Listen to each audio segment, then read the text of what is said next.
ایک تاثر ہے کہ ایران یہاں شیعہ اکابرین اور تنظیموں کو فنڈ کرتا ہے. آپ کو کبھی فنڈنگ ملی ہے؟ آپ کے توسط سے شاید کوئی بھیج دے. نہیں، ہرگز ایسا نہیں ہے، کبھی کوئی فنڈنگ نہیں ملی، بلکہ آپ کی دعاؤں سے ہم نے ہی ایران میں پیسے بھیجے. اچھا. جب وہاں زلزلہ آیا، جب وہاں سیلاب آیا، تو جیسے اور ممالک میں جب کوئی وہ آتا ہے، کوئی آفت آتی ہے، تو فلاحی اداروں کو یہ کام کرنا ہوتا ہے، کرنا چاہیے بحیثیت انسان. تو جب رفسنجان میں ایک زلزلہ آیا تھا تو ہم نے بڑی رقم جا کر دی تھی خانہ فرنگ کے اندر، یعنی کونسلیٹ کے اندر، کہ بھائی ہماری طرف سے بھیج دیجیے. اس کے علاوہ بھی کئی مرتبہ ہم نے آج تک ایران سے کوئی، ہاں دیکھیں ہمارے یہاں مرجعیت کا سمجھنے کی بات ہے، آپ کے توسط سے سمجھا رہا ہوں، میں آپ سے بعض باتیں کر رہا ہوں کہ کوئی اور بھی تو سن رہا ہے. جی. ہمارے یہاں ایک نظام ہے مرجعیت کا. ہمارے یہاں مفتی اعظم پاکستان میں نہیں بیٹھتا. ہمارا مفتی اعظم جیسے مفتی اعظم سعودی عرب میں بیٹھتا ہے، مصر میں بیٹھتا ہے، ایسے ہی ہمارا مفتی اعظم یا عراق میں بیٹھتے ہیں یا قم میں بیٹھتے ہیں، جو ایران کا ایک علمی دینی مرکز ہے. شہر پورا یونیورسٹی ہے، 150 سے زیادہ مدرسے ہیں ایک ہی شہر کے اندر. تو ہمارا جو علمی مرکز ہے وہ یا قم ہے یا نجف اشرف ہے عراق. ایک فقی ہمارے وہاں بیٹھتے ہیں، ایک فقی ہمارے وہاں بیٹھتے ہیں. ہم یہاں زکوٰۃ اور خمس کی جو ہماری ادائیگی ہوتی ہے وہ ان کی اجازت کے بغیر نہیں کر سکتے. لہٰذا ہم ان کو آگاہ کرتے ہیں کہ بھائی ہمارے پاس یہ زکوٰۃ آئی ہے، وہاں نہیں جائے گی وہ زکوٰۃ.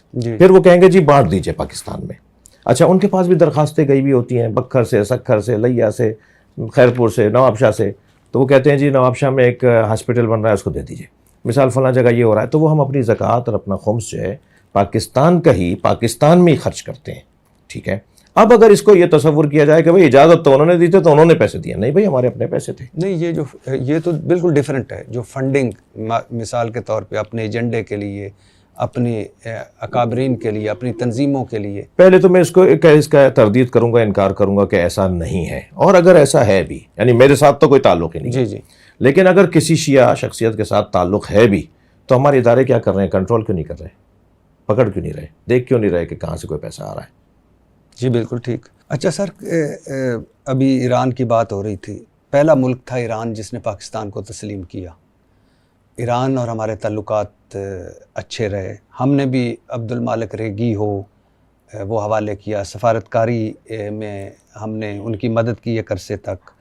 اور لیکن اب کبھی آپ نے سوچا ہے کہ ایران کے کردار کے حوالے سے کیسا لگتا ہے کہ حزب اللہ کے پیچھے ایران، حوثیوں کے پیچھے ایران، عراق میں ایران، شام میں ایران، یمن لبنان میں ایران، مطلب اس خطے میں اگر انریسٹ اس کو کہیں، قتل و غارت نہ بھی کہیں، انریسٹ کہیں، تو اس میں ایران کا کردار کیا یہ صحیح پالیسی ہے؟ بالکل 100% پالیسی صحیح ہے. آپ ایسی ایک لسٹ بنائیے، امریکہ کس کس کے پیچھے ہے، اسرائیل کس کس کے پیچھے ہے، ہندوستان کس کس کے پیچھے ہے.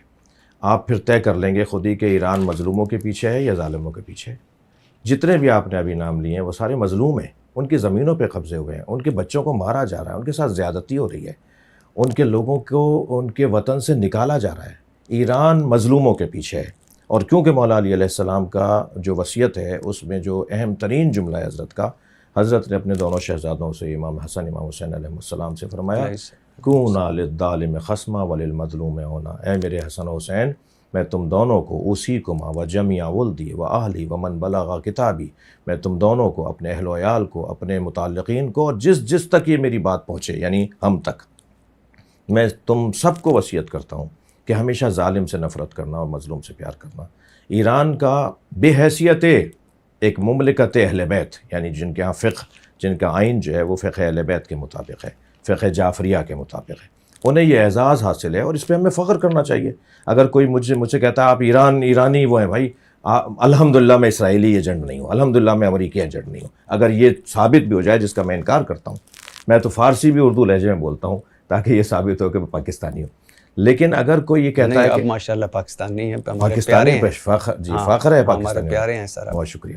تو لیکن اگر کوئی کہتا ہے جی آپ ایرانی ایجنٹ ہیں، تو بھائی تم بتاؤ تم اسرائیلی ہو یا تم تو امریکی ہو؟ اور اسرائیلی ایجنٹ ہونے سے تو بہتر ہے کہ ایرانی ایجنٹ بن جاؤ. سر میں یعنی میری مراد یہ تھی کہ ایران کے جتنے بھی آپ نے فرمایا کہ ان ممالک کے اندر ہمیں تو ان کا شکریہ ادا کرنا چاہیے کہ ہمارے دور میں ہم نے اپنی آنکھوں سے اس دور میں ایسا ملک بھی دیکھا جو آپ نے تو صرف وہ ممالک نام لے دیے نا کہ جو اس طرف کے، آپ کشمیر کی حمایت سب سے زیادہ ایرانی کرتے ہیں.